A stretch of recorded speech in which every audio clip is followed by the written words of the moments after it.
The German papers have been freaking out, quite frankly, haven't they? Not a fiesta, a fiasco. One of the headlines. Wake up amongst the other headlines. Jogi Löw under the microscope.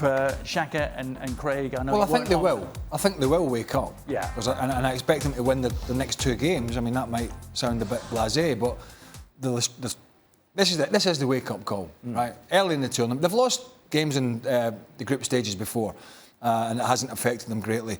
But this was the wake-up call. I expect them to win the next 2 games, go through with 6 points. But there was some worrying signs in this game, i.e., the lack of mobility in midfield, the lack of protection to the back line, and dare I say it, it's probably easy to go down the Leroy Sané route, but when they were sorely lacking somebody that had pace and was going to run and try and get in behind, that guy's not at the tournament. Wake up for the manager or the players? Has he got to change the system? Has he got to change the personnel? I think both.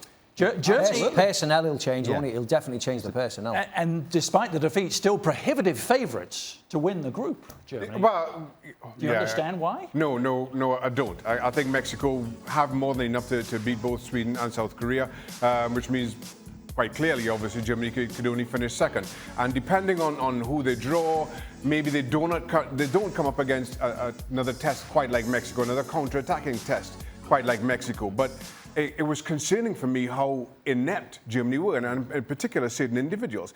Sami Khedira, for me, was simply awful in midfield. When you see the likes of Carlos Vela able to pick the ball up 10 yards outside his own box and simply run past the entire German midfield. Toni Kroos, that's not his job. I don't think he did a good enough job of breaking things up before that. And then Mesut Ozil, the player you're looking to unlock a packed defence, went missing, which has been our complaint about him sitting at club level for quite some time. You saw the odds. They're actually not favourites to win the group. Favourites to get out of the group. Still, rightly so, Greg? I mean, are they going to take 6 points for the next 6? I think they'll get out of the group, I mean, that would be a disaster for them. You know what I mean? You can see the reaction already. But it might mean Gundogan coming into the team, a bit more mobility. You might see Marco Reus coming into the team.